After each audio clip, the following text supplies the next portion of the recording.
So we got an announcement from Second Dinner, Loki coming to the game. In this video, we are going to talk about, is this a worthy card? Do you want to buy it? Season pass, all that sort of thing. Is it a good use at all? What decks are going to play this? So first, understanding the card, replace your hand with cards from your opponent's starting deck. Give them -1 cost. Loki costs 3 to use as 5 power. So as far as energy to power ratio, it's not too bad. I like that. I love the give them -1 cost. This is an on reveal, so I suppose depending on Cosmo play and when you play Loki, you got to be careful there. But replace your hand with cards from your opponent's starting deck. Now, you don't know what your opponent could have. It could be a destroy deck. It could be a Cerebro deck. You don't know. And you're going to get some amount of cards from your opponent. Now, that some amount we'll get to in a second, but let's just talk about the RNG of what you get from your opponent. Imagine, let's just say for a second, it was the maximum of 7 cards. You're only getting 7 of 12 cards from your opponent. Now, would you want to play a deck like that in general? Or would you want to take a part of a deck like that and mix it with whatever else you've got? So you're starting to mix and match a lot of things that you did not pre-engineer. You did not make this deck. So you're going to have a whole bunch of hodgepodge.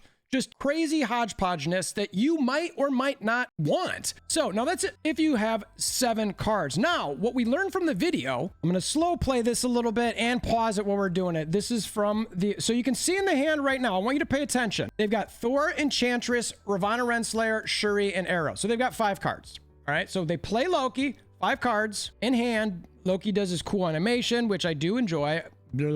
We get 5 cards. Now, it's Rocket, Nakia, Hulkbuster, Doctor Strange, and Multiple Man. An interesting hodgepodge of cards, to say the least. And it's nice that you're playing Quinjet with this. I think, yes, that could be helpful. But I'm just going, okay, well, you know, is this going to be build high enough for you to do much? I think there's an avenue to think about Quinjet, but again, it's going to be very, very hodgepodgey with what's going on. They've got another setup here where you've got 3 to start. They've got Enchantress, Arrow, and Star-Lord, again, leaning into the Quinjet, play Loki mid. 12 points mid. Is that a lot? Not really.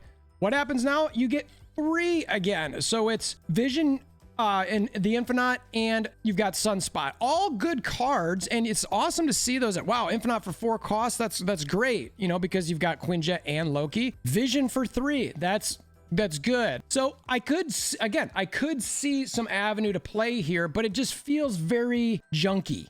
I'll call it. It just feels like it's going to be something that, you know, unless you're into that sort of archetype. Here they've got 6 cards: Iron Man, Absorbing Man, Juggernaut, Thor, Psylocke, and Goliath. Patriot, White Tiger, Thing, Ant-Man, Shocker, and Wolfsbane. Like, hey, Cozy, how you doing? These guys, by the way, did fantastic on this skit. I really enjoyed it. I loved how they trolled Cozy the whole time, but then at the end they said that it was a bar with no name, because the whole thing about Marvel Snap is sometimes you're winning, sometimes you're losing. You never know what's going to happen. Things could change last second. So anyway, good job to Cozy, Dex, and all the Second Dinner team. So what I'm not loving about this is that weird RNG. So you're going to start wondering about, what does this build into? I think there's only really 2 avenues for Loki to play into, and that is Quinjet and Junk-ish Galactus type things. But regardless, this could be the worst season pass card in the world, but the truth is, season passes are always worth getting 100% of the time. The card could be a 0/0 and you would always want to buy the season pass. It's just that good of value in this game. It's $10 US. Everything in it is coveted. You get some variants, the gold, the credits, all of these different things you want to get, and it helps you get a card that you don't have to worry about in the spotlights in the future. So I highly recommend always buying the season pass. So let's look at least a deck. So we're actually going to look at 2 decks. I want to shout out Marvel Snap Zone. They have a great tool builder. I say this in a lot of my videos, but I'm going to keep doing it. I really enjoy using this. It helps me theory craft, etc. So in this one, we're calling it a Loki Galactic Junk deck. And the truth is I'm not convinced that Quinjet needs to be in this. I put him in here for the time being because I'm like, well, maybe, I don't know. We'll see. If you don't get a certain line with Galactus, maybe you want to leave a Quinjet on the board. But if you Galactus, Quinjet's sort of pointless. So I'm a little torn on that one. I'll say that off the cuff. But in general, this is junk. Like, I look at this and I know. So you've got several lines where you've got Loki just to get cards from your opponent. You've got Forge, Absorbing Man, Wong, Shuri to double just random weird goblins, Nimrods, or potentially Galactuses. You've only got 1 destroy card here. So maybe that's where you'd swap out Quinjet for, I'd say, Venom. I think that's probably a better play. because you're more likely going to go, say you get that Shuri Nimrod line, and then that could just win you the game. I mean, between Wong, Shuri, or just Shuri and Nimrod and Venom and Carnage, it can just straight up win you games. If you get Wong, Shuri, Venom, Carnage, that can win you games. Absorbing Man into the same thing. So you've got some lines there. So as I'm sitting here doing this, I would actually say, because I didn't like this at first, and sometimes when I'm chatting with y'alls, it just, it comes out and you see it happen organically, right? So we take out Quinjet, we just put in Venom. I think that's a little bit better. But this is truly about just junk, just straight up junk. You're just junking up the other side.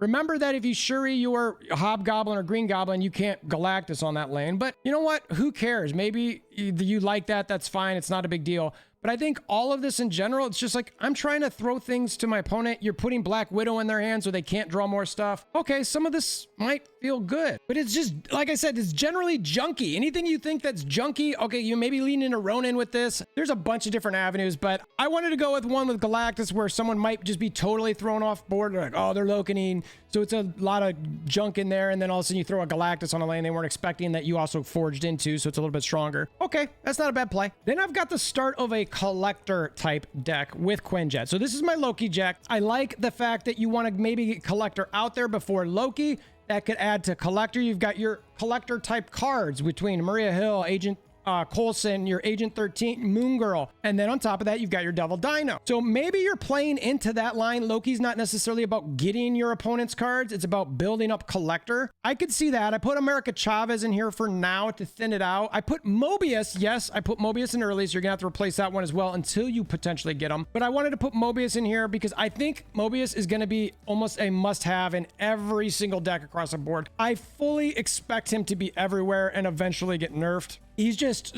going to be insanely strong. You're going to want to not let people lower raise. You're going to want to keep yourself protected, etc. So I think he's going to go in literally every deck. You could consider an Absorbing Man here, a Mystique here. You could even consider maybe like a Storm or a Legion, just sort of some location play. That might be really nice. But this is a nice foundation of a deck, I think, that you might want to play into what I'm going to call Loki Jet. Once I play with both of these decks a little bit, I'll definitely share a specific video. I'll give you guys a link to these decks.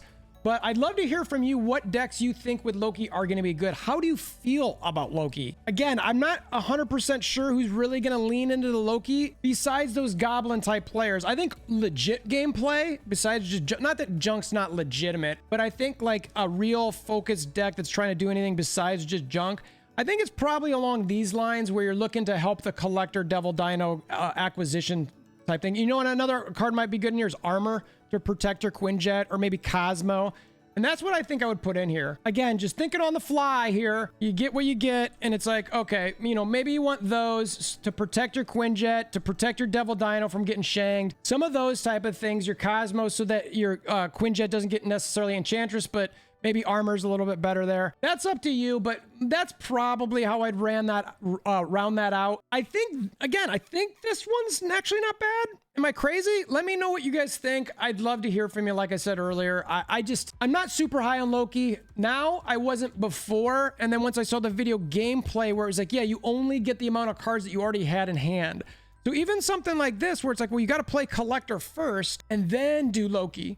So, which makes sense, 2-3, the curve, etc. But you really need to get the Collector in hand for something like this to work. But I guess if Loki doesn't come till later, and if you get some of these other cards, it could be pretty good. So that's where I'm going to end this. Let me know what you guys' thoughts are. I'm really excited to do the giveaway. So make sure that you go over to Twitter, do the retweets, the subscribes, all that. If you're not familiar, the Twitter link's in the description below. I have it pinned to my profile. Go check that out. Just make sure it's your sub to the Marvel Snap channel. Not that I wouldn't love for you to sub to all my different channels. A lot of people were subscribing to the original Wolverthor channel, which I'm not really doing anything at this point with. So thank you for making this far. If you want to further support the channel, please consider hammering down that like button. We've got all sorts of different Patreons, joins on YouTube, all that sort of thing. But really, we just want to get that YouTube algorithm pushing. So if you want to share with your aunts, uncles, nieces, and nephews too, thumbs up there. Until next time, we hope you have a wonderful day.